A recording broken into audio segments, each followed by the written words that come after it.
I hated it. I hated it. I hated working out for the first time. I didn't like how it felt. I didn't like the pain, but I really, really, really loved how I felt after the workout. It's kind of like a big rush of dopamine and a big, like, happy feeling, like you feel accomplished with yourself. You feel great. You feel like you have more energy than you did when you started the workout. Dashiell Fredrickson, a 16-year-old from Menlo Park, is part of a growing group of young boys and men who feel pressured to gain muscle fast. When I first got really serious a year and a half ago, tons of my friends were talking about the gym. They were sending me videos on Instagram, TikTok of bodybuilders, and they were like, oh, this guy looks insane. And I was like, yeah, these guys are huge. These guys have amazing physiques. And then was the time when I started to compare myself with these adults, and it kind of made me lose a lot of self-confidence.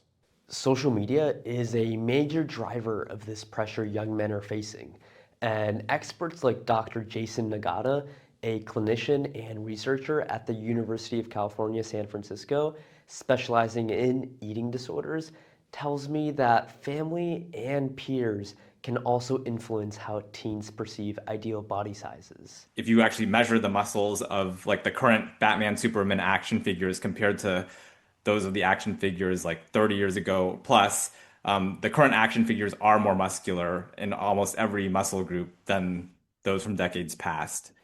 George Mycock, a graduate student at the University of Worcester researching this new trend, said exercise is good and many kids in the US aren't getting enough of it, but societal pressures are pushing young men to exercise excessively. I always talk about the fact that people refer to exercise as like the wonder drug.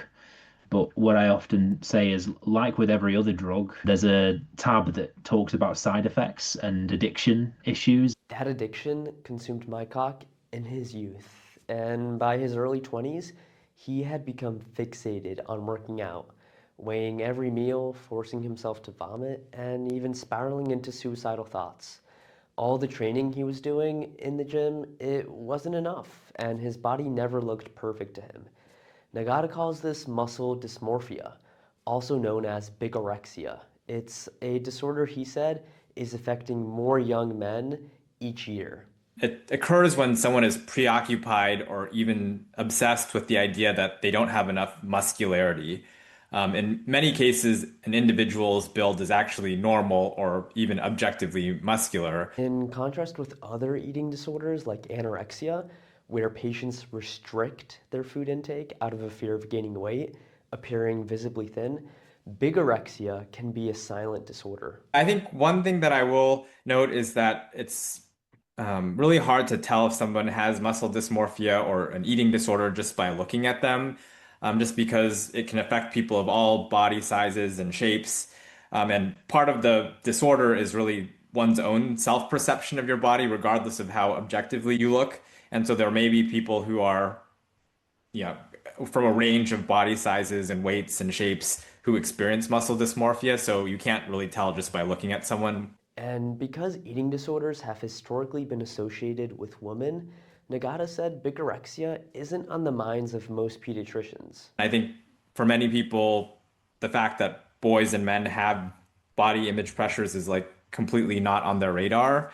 And so I will say that in practice, oftentimes when we get referrals for boys and men with muscle dysmorphia or eating disorders, there's a long delay in referral and diagnosis. Now, while Dashiell hasn't been diagnosed with bigorexia, he said he spends a lot of time critiquing flaws in his physique. If 2 years ago me saw what I looked like now, he'd be like, nice job, man, you look great. But now, honestly, I want a lot more. As a result, Dashiell spends a lot of time at the gym. Some days he'll go for 45 minutes, and other days he'll be in the gym for up to 3 hours. The gym is all I can think about during the day. I wake up, I'm thinking about the gym. I'm brushing my teeth, I'm thinking about the gym. I'm at school talking with my friends, we're thinking about the gym. I go home, I'm doing my homework, I'm excited to go to the gym, and then once I'm finally at the gym, I'm kind of set and I'm happy. While Nagata said an estimated third of teenage boys in the US are trying to bulk up, it's unknown how many people have been diagnosed with bigorexia. And that challenge stems from the diagnostic criteria for bigorexia. And in a recent paper, Nagata argues that the characterization should be adjusted to better reflect the features of bigorexia. And another challenge facing Nagata and his colleagues is the disproportionate impact of bigorexia on transgender boys and men. I think that some of the highest rates of muscle dysmorphia we've seen are in basically transgender men or transgender boys who, biologically may have appearance factors that are more feminine, and then they're trying to, change that so that they feel like they're in a more masculine body. There's added sort of hoops that they have to go through to get this sort of muscular build. So I do think that for transgender boys and men specifically, there are sort of those additional risks, and we do see pretty high use of anabolic steroids or other muscle building products in that population as well.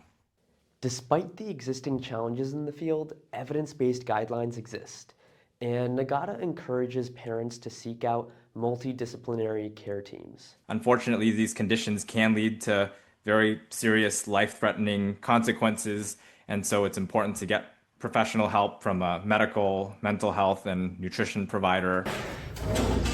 For the Peninsula Press, Michal Ruprecht.